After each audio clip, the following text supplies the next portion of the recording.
नमस्कार, मैं हूं आपके साथ आस्था कौशिक। मैं आपको दिखाऊंगी लक्षद्वीप में पीएम मोदी की स्नॉर्कलिंग की तस्वीरें। नमस्कार, आपके साथ मैं हूं नलिनी पांडे। मैं आपको बताऊंगी कैसे पूरे उत्तर भारत में ठंड और बारिश का डबल अटैक हुआ है।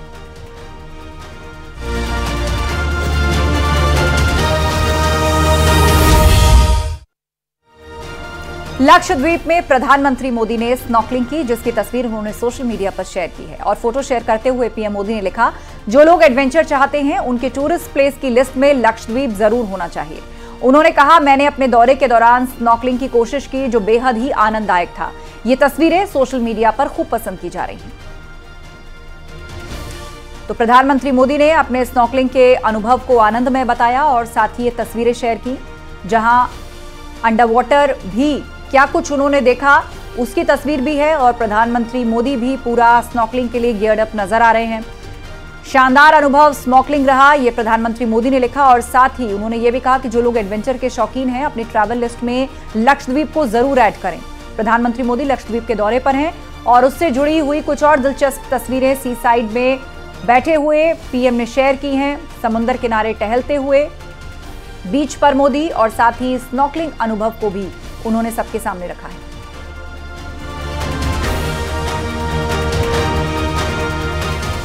और वहीं पूरे उत्तर भारत में भीषण ठंड का प्रकोप जारी है। एक तरफ कड़ाके की ठंड तो वहीं दूसरी ओर बारिश ने मुसीबत को और बढ़ा दिया है। देखिए रिपोर्ट।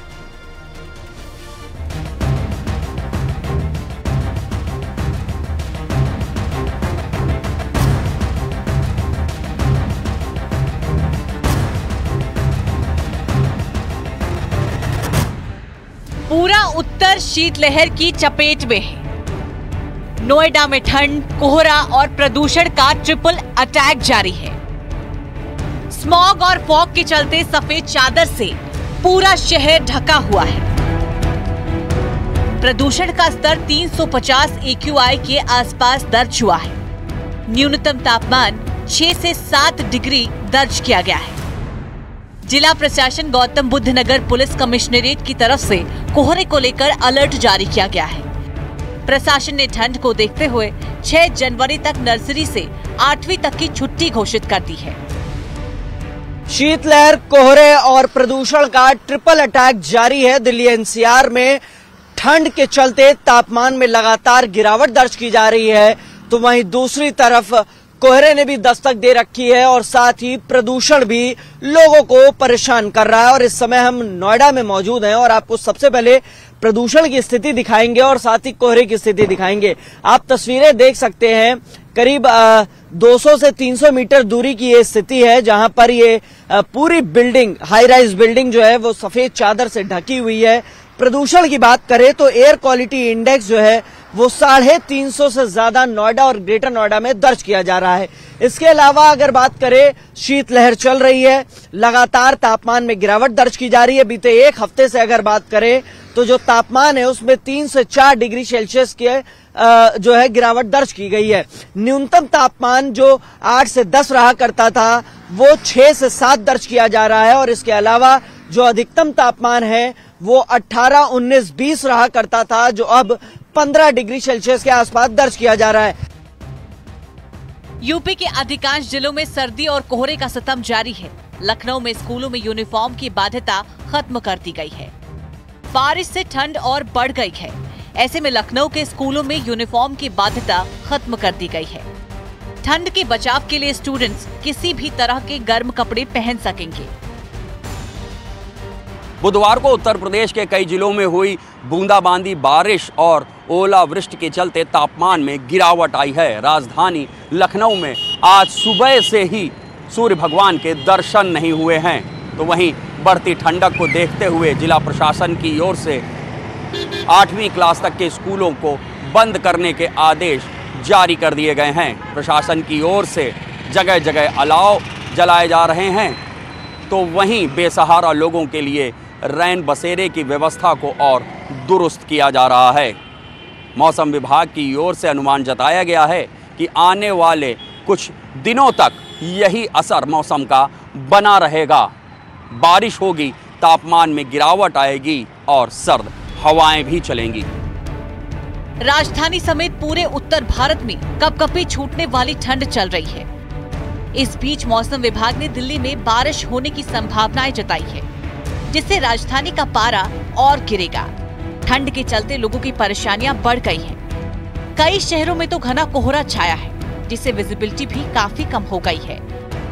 पूरा उत्तर भारत जबरदस्त ठंड और कोहरे की चपेट में है। कई शहरों में विजिबिलिटी लगभग शून्य हो चुकी है। उत्तर भारत के अलावा पश्चिमी क्षेत्र यानी कि पंजाब, राजस्थान में भी आज सुबह घना कोहरा छाया रहा।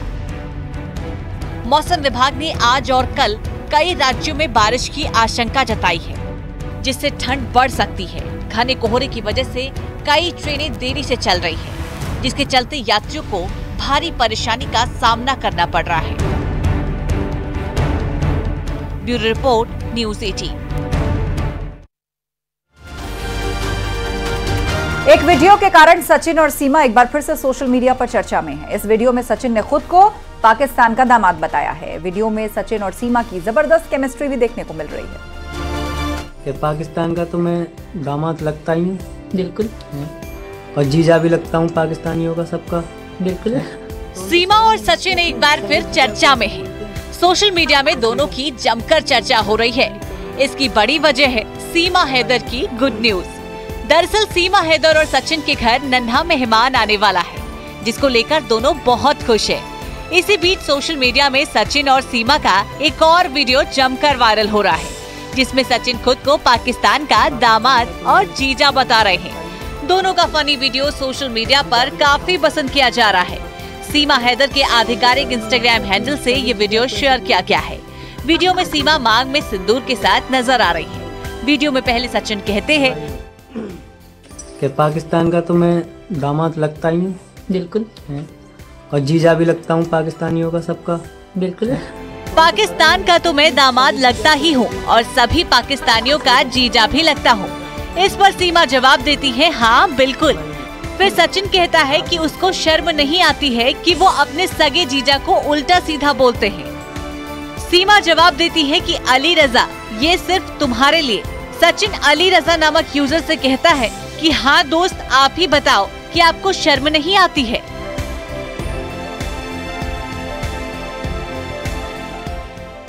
कि पाकिस्तान का तो मैं दामाद लगता ही हूँ, बिल्कुल, और जीजा भी लगता हूँ पाकिस्तानियों का सबका, बिल्कुल। सचिन और सीमा ने इस वीडियो के जरिए उन लोगों को जवाब दिया है जो उन पर टिप्पणियां करते हैं, उन्हें ट्रोल करते हैं या फिर ताने मारते हैं। आप ही बताओ, उनको शर्म नहीं? सचिन और सीमा के हर वीडियो को न सिर्फ भारत में बल्कि पाकिस्तान में भी जमकर देखा जाता है। इसलिए दोनों ने वीडियो के जरिए पाकिस्तान में ऐसे लोगों को जवाब दिया जो सोशल मीडिया में उन पर भद्दे कमेंट्स करते हैं। कुछ दिन पहले ही नए साल के स्वागत के साथ ही सीमा हैदर ने बड़ी गुड न्यूज दी थी। सीमा हैदर इसी साल सचिन के बच्चे की मां बनेगी। सीमा और सचिन ने एक निजी चैनल को दिए इंटरव्यू के दौरान ये जानकारी दी। सीमा हैदर ने कहा कि जल्द खुशखबरी मिलेगी। सीमा हैदर ने कहा कि वो इसी साल मां बनेगी। क्या होली तक मां बनने के सवाल पर सीमा हैदर ने कहा कि इतनी जल्दी नहीं, लेकिन हाँ, मेरा और सचिन का एक बच्चा जरूर होगा। पिछले साल सीमा हैदर अपने बच्चों के साथ नेपाल पहुंची थी। यहाँ सचिन और सीमा हैदर ने एक मंदिर में शादी कर ली थी। इसके बाद दोनों सचिन के गांव पहुंचे थे। पुलिस ने दोनों को हिरासत में भी लिया था, हालांकि बाद में जमानत मिल गई थी। सीमा हैदर पर कई तरह के आरोप लगाए गए हैं। उसे ISI एजेंट तक बताया गया, लेकिन जांच के बाद सीमा हैदर को क्लीन चिट दे दी गई थी। सीमा हैदर के पहले पति गुलाम हैदर से 4 बच्चे हैं। सीमा सभी बच्चों को लेकर पाकिस्तान से भारत आई थी। फिलहाल सीमा अपने बच्चों के साथ ग्रेटर नोएडा में सचिन मीणा के घर पर रह रही है। सीमा भारत आने के बाद खुद को हिंदू बताने लगी है। वो हर त्योहार बड़े धूमधाम से मनाती है, करवा चौथ हो या फिर तीज। सीमा हिंदू रीति रिवाजों के मुताबिक सजती है और यहाँ तक कि व्रत भी रखती है। सीमा के तमाम वीडियो सोशल मीडिया में वायरल होते रहते हैं। अब एक बार फिर सीमा सुर्खियों में है और इसकी वजह है सीमा और सचिन का होने वाला बच्चा। अब सभी को इंतजार है सीमा और सचिन के घर आने वाले नन्हे मेहमान की, और जो लोग सीमा और सचिन पर सवाल उठा रहे हैं उन्हें इन दोनों ने वीडियो के जरिए जवाब भी दे दिया है। बिल्कुल, और जीजा भी लगता हूँ पाकिस्तानियों का सबका, बिल्कुल। तो उनको शर्म नहीं आती अपनी सगे जीजा को ऐसे बोलते हैं? ग्रेटर नोएडा से न्यूज़ 18 के लिए हिमांशु शुक्ला की रिपोर्ट। है भाई। 22 जनवरी देश के लिए ऐतिहासिक होने वाला है, यानी कि 500 वर्षों का संघर्ष सफल होने जा रहा है। राम मंदिर आंदोलन में अग्रणी रहे गोरक्षपीठ के संघर्ष को आज भी महसूस किया जा सकता है। अब कुछ ही दिन शेष बचे हैं जब गोरक्षपीठ का राम मंदिर के प्रति प्रेम साकार होने जा रहा है। देखिए खास रिपोर्ट। आ रहे हैं और 22 जनवरी को आदरणीय प्रधानमंत्री जी के ही कर कमलों से प्रभु अपने भव्य मंदिर में विराजमान हो रहे हैं। भाइयों बहनों, 500 वर्षों का इंतजार समाप्त होने जा रहा है। प्रभु के आगमन के पहले प्रधानमंत्री जी का संकल्प था ना, अयोध्या को दुनिया की सुंदरतम नगरी के रूप में स्थापित करेंगे। 22 जनवरी 2024 ये वो तारीख है जब 500 वर्षों के संघर्ष पर संपूर्ण विराम लगाएगी। ये वो शुभ दिन होगा जब आंदोलन के पुरोधा रहे राम भक्तों की आत्मा गर्व से भर जाएगी। प्रभु राम को अपने मूल स्थान पर लाने के लिए पीढ़ी दर पीढ़ी कई संत महंतों और पीठाधीश्वरों ने लंबे समय तक संघर्ष किया। उन्हीं में से एक है गोरक्षपीठ। राम मंदिर आंदोलन के लिए जिस पीठ ने सबसे ज्यादा संघर्ष किया वो गोरक्षपीठ रही। गोरक्षपीठ का प्रेम रामलला के लिए 2 या 4 या 5 दिन का नहीं बल्कि 500 वर्षों का है। गोरक्षपीठ के महंत दिग्विजयनाथ ने इस आंदोलन को एक नई दिशा दी। उसके बाद महंत अवैधनाथ ने इस आंदोलन में बढ़ चढ़कर हिस्सेदारी की। मंदिर आंदोलन में अग्रणी रहे गोरक्षपीठ के पीठाधीश्वरों ने पिछले सैकड़ों सालों से राम के प्रति प्रेम के अलख को जगाए रखा। आज रामलला के प्रति गोरक्षपीठ का प्रेम साकार होने जा रहा है और ये सौभाग्य गोरक्षपीठ की तीसरी पीढ़ी के पीठाधीश्वर महंत योगी आदित्यनाथ को मिला है। राम जन्मभूमि आंदोलन पर गोरक्षपीठ का जो योगदान रहा है उसे इतिहास कभी नहीं भुला पाएगा। ये पीठ हमेशा राम जन्मभूमि मुक्ति के लिए संघर्षरत रही। ये चौथी पीढ़ी है योगी आदित्यनाथ जी की, जो इस आंदोलन से जुड़े रहे हैं, उस रामकाज से जुड़े रहे हैं। राम मंदिर आंदोलन के लिए गोरक्षपीठ ने लंबे समय तक संघर्ष किया। गोरक्षपीठ के महंत दिग्विजयनाथ ने इस आंदोलन को दिशा दी। इसके बाद महंत अवैधनाथ ने रामलला को अपने मूल स्थान पर लाने के लिए लंबे समय तक संघर्ष किया। फिर तीसरी पीढ़ी के महंत और मौजूदा समय के यूपी के मुख्यमंत्री योगी आदित्यनाथ ने संघर्ष को परिणाम तक पहुंचाया। प्रभु राम के प्रति सीएम योगी का प्रेम किसी से छिपा नहीं है। 25 मार्च 2020 की सुबह आज भी लोगों के जहन में है जब सीएम योगी ने प्रभु राम को अपनी गोद में लेकर टेंट से अस्थायी मंदिर में विराजमान किया था। सीएम योगी की इस भक्ति को देखकर संत हनुमान से तुलना करने लगे। टाट से ठाठ की ओर ले जाने में गोरक्ष पीठाधीश्वर पूज्य योगी आदित्यनाथ जी महाराज, जो आज उत्तर प्रदेश के मुख्यमंत्री, एक समय हुआ करता था पूज्य योगी आदित्यनाथ जी महाराज साल में 4 बार 5 बार आते थे, संतों के साथ बैठक करते थे, चिंता और चिंतन करते थे कि कैसे मंदिर का निर्माण हो। इसलिए क्योंकि पूज्य दिग्विजयनाथ जी महाराज ने जो अलख जगाई, लौ जगाई, जिसको लेकर पूज्य अवैधनाथ जी महाराज संतों के संघर्ष, संतों की याद, संतों की समर्पण, संतों की सेवा भाव से एक भाव उन्होंने उत्पन्न किया कि अयोध्या जब भगवान प्रकट हुए उस समय में पूज्य अवैधनाथ जी महाराज और अभिरामदास जी महाराज हनुमानगढ़ी से, अशोक सिंघल जी, गिरिराज जी, ऐसे पूज्य संतों ने एक भाव जगाया था। रामकाज में अग्रणी गोरक्षपीठ की परंपरा को सीएम योगी ने बखूबी निभाया। टेंट से हटाकर प्रभु राम को चांदी के सिंहासन पर विराजमान करने वाले योगी आदित्यनाथ अपने गुरुओं की परंपरा को आगे बढ़ाया। अयोध्या में रामलला के प्रकटीकरण के समय योगी जी के दादा गुरु ब्रह्मलीन दिग्विजयनाथ अयोध्या में मौजूद थे। यही नहीं, 1986 में जब मंदिर का ताला खुला तो बड़े महाराज अयोध्या में थे। यही कारण है कि अपने गुरुओं के संघर्षों को याद कर सीएम योगी ने अयोध्या को विश्व पटल पर पहुंचाया। तभी तो आज अयोध्या को त्रेता युग वाली अयोध्या कहने में गुरेज नहीं है। 500 वर्ष लंबे संघर्ष के बाद भगवान श्री राम अपने दिव्य भव्य मंदिर में विराजमान हो रहे हैं। इसके पीछे हम इसके इतिहास को देखते हैं तो अहम भूमिका गोरक्षपीठ गोरखनाथ की भी रही है, जहाँ के पूर्वावर्ती आचार्यों ने बढ़ चढ़ करके इसमें हिस्सा लिया। चाहे वो गौ आंदोलन रहा हो, चाहे वो राम जन्मभूमि आंदोलन रहा हो, चाहे वो अस्पृश्यता का आंदोलन रहा हो, हमेशा से गोरक्षपीठ इस पर आगे बढ़ करके और एक साहसिक कार्य करने के लिए हमेशा अग्रसर रहा है। राम मंदिर के प्रति 3 पीढ़ियों की प्रेम का ही नतीजा है जो अयोध्या में जश्न का माहौल है। गोरक्षपीठ के महंतों ने राम मंदिर के सपने को न केवल अपना बनाया बल्कि शिद्दत से संघर्ष किया और परिणाम सबके सामने है। गोरक्षपीठ का रामलला के प्रति समर्पण का अब सपना फलीभूत भी होने जा रहा है, जब गोरक्षपीठ के पीठाधीश्वर और उत्तर प्रदेश के मुख्यमंत्री योगी आदित्यनाथ की सरकार में रामलला की प्राण प्रतिष्ठा होने जा रही है। कैमरामैन अनिल के साथ संकेत मिश्रा, न्यूज 18 लखनऊ। अयोध्या की आत्मा में बसने वाले श्री राम लला के भव्य मंदिर के निर्माण में एक और ऐतिहासिक पल जुड़ गया है। मंदिर के मुख्य प्रवेश द्वार सिंह द्वार की पहली तस्वीर सामने आई है, जो न सिर्फ भव्य है बल्कि आस्था को और भी प्रबल करती है। इस तस्वीर में देखा जा सकता है कि सीढ़ियों के दोनों ओर 4 शक्तिशाली शेर विराजमान हैं, जो मंदिर में आने वाले भक्तों का स्वागत करने को तैयार खड़े हैं। इन सिंह प्रतिमाओं का निर्माण बेहद कलात्मक ढंग से किया गया है, जो न केवल शक्ति और गरिमा का प्रतीक है बल्कि भक्तों के मन में श्रद्धा का संचार भी करते हैं।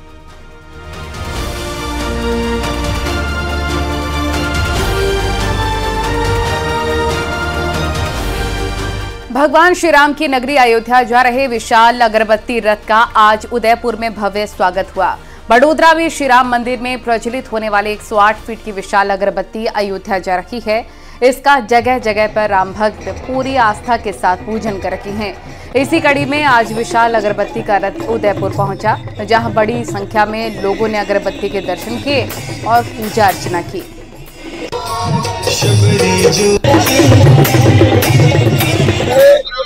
प्रभु श्री राम लला 22 जनवरी 2022 को विराजमान हो रहे इस भव्य प्राण प्रतिष्ठा के प्रसंग में ये जो धूपसली है और अयोध्या ले जाकर प्रभु श्री राम को अर्पित करके प्रज्वलित करेंगे। ये जो धूपसली अगरबत्ती है उसको बनाने में 6 महीने का वक्त लगा है और इसके अंदर 5 तत्व और 52 प्रकार की जड़ा बूटियाँ और गिर गाय का घी सब हवन सामग्री मिला के इस धूपसली को बनाया है। अयोध्या में रामलला की प्राण प्रतिष्ठा 22 जनवरी को होगी और उससे 18 दिन पहले ब्रह्म मुहूर्त में मां अहिल्या की नगरी इंदौर के पश्चिम क्षेत्र का 5 किलोमीटर लंबा मार्ग राममयी नजर आया। रणजीत अष्टमी पर रणजीत हनुमान मंदिर से सुबह सुबह प्रभात फेरी निकली, जिसमें हर तरफ भगवा ही नजर आया। सुबह 5 बजे निकली इस प्रभात फेरी में राममय नजारा दिखा। लाखों की संख्या में भक्त प्रभात फेरी में शामिल हुए।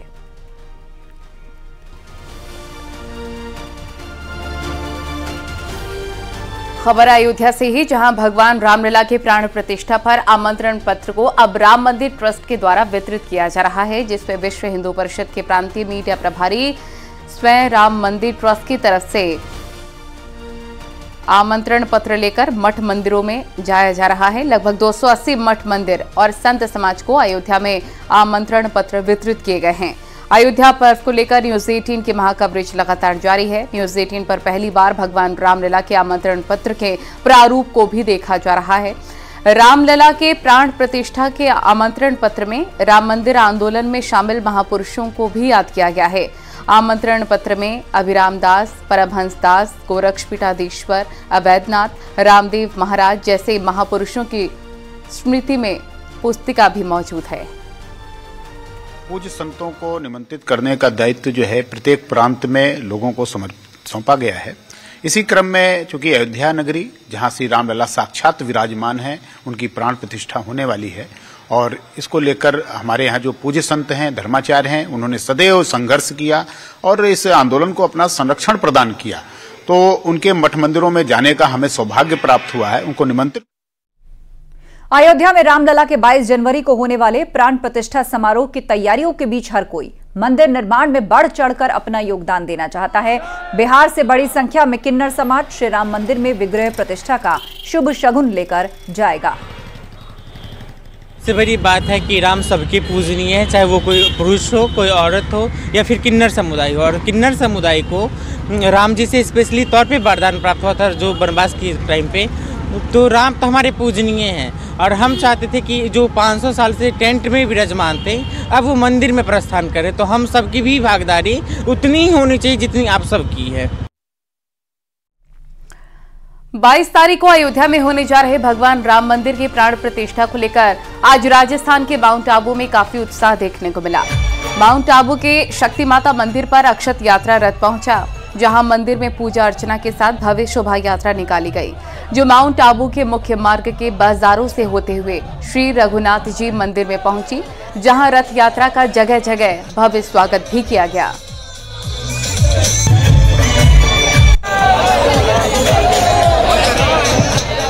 आज भगवान राम के अक्षत आबू आए हैं शक्ति माता मंदिर से और हम अग्रवाल समाज और अग्रवाल युवा समाज के लोग बहुत ही उत्साहित हैं और पूरी श्रद्धा से उनका स्वागत करने के लिए सच्चे दिल से यहाँ खड़े हैं। राम मंदिर में रामलला के विराजमान के साथ ही पर्यटन ने भी उड़ान भर ली है। काशी के बाद भगवान राम से जुड़े स्थानों के पर्यटन में खासा उछाल आया है। ऐसे में पर्यटन से जुड़े कारोबारियों ने एक अनोखे टूरिज्म की शुरुआत की है, जिनका नाम राम फुटप्रिंट यानी श्री राम के पदचिन्ह दिया गया है, ताकि रामलला के विराजमान होते ही पर्यटन के इस अनोखी शुरुआत में पर्यटन का व्यवसाय तेजी से उड़ान भर सके। नया टूर प्लान किया है कि रामायणा सेक्टर निकालने का, जो पहले से भी था लेकिन अब पॉपुलर अब बन रहा है। इसमें भगवान श्री राम जन्म से लेके फिर से वापस अयोध्या नगरी तक आने तक वो कहाँ कहाँ तक गए, कहाँ कहाँ रुके थे, उस पे हम लोग आइटनरी बना रहे हैं। दो मिनिमम 49-50 डेज का बन रहा है। एक्चुअली अब इस समय 22 जनवरी से श्री रामलला का वो चालू हो गया है मंदिर का ओपनिंग, जिसमें से जितने टूरिस्ट आ रहे हैं अब उनके मन में जिज्ञासा ये बढ़ रही है कि जहाँ जहाँ भगवान श्री राम गए थे वहाँ वहाँ का टूर पैकेज बनाइए आप लोग। अयोध्या में भव्य राम मंदिर बनकर तैयार हो रहा है। ऐसे में लाखों की संख्या में श्रद्धालु अयोध्या पहुंचेंगे और सरयू में स्नान भी करेंगे। सरयू में किसी भी अनहोनी घटना से श्रद्धालुओं को बचाने के लिए आपदा प्रबंधन की टीम अयोध्या पहुंची। भगवान रामलला के प्राण प्रतिष्ठा कार्यक्रम के पहले अयोध्या में आपदा प्रबंधन को लेकर गुप्तार घाट पर 1 दिवसीय कार्यशाला हुई। केंद्र और राज्य के घोषित 22 आपदाओं पर हुई कार्यशाला में श्रद्धालुओं को डूबने से बचाने के लिए एनडीआरएफ की टीम ने मॉक ड्रिल भी किया। देखिए, ये भारत सरकार द्वारा 11 आपदाएं डिक्लेयर्ड हैं और राज्य सरकार द्वारा भी 11 नोटिफाइड आपदाएं, इस प्रकार से कुल 22 आपदाएं नोटिफाइड हैं भारत सरकार और राज्य सरकार से मिलाकर। इन आपदाओं से बचाव के संबंध में लोगों के अंदर जानकारी पैदा करने के लिए आम जनमानस जो सर्वाधिक प्रभावित लोग हैं उन लोगों तक जानकारी पहुंचाने के लिए और उनको जागरूक करने के प्रयास में ये प्रयास किया गया है, ये एक आयोजन किया गया है। लक्षद्वीप में पीएम मोदी ने स्नॉर्कलिंग की, जिसकी तस्वीर उन्होंने सोशल मीडिया पर शेयर की है। फोटो शेयर करते हुए पीएम ने लिखा, जो लोग एडवेंचर चाहते हैं उनकी टूरिस्ट प्लेस की लिस्ट में लक्षद्वीप जरूर होना चाहिए। उन्होंने ये भी कहा कि मैंने अपने दौरे के दौरान स्नॉर्कलिंग की कोशिश की, जो बेहद ही आनंददायक था। ये तस्वीरें सोशल मीडिया पर खूब पसंद की जा रही हैं। आकर जरूर देखें। तो प्रधानमंत्री मोदी ने ये तस्वीरें शेयर की हैं।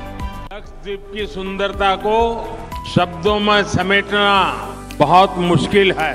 जो लोग दुनिया के अलग अलग देशों के द्वीपों को देखने जाना चाहते हैं, वहां के समंदर से अभिभूत है, उनसे मेरा आग्रह है कि वो पहले लक्षद्वीप आकर जरूर देखें।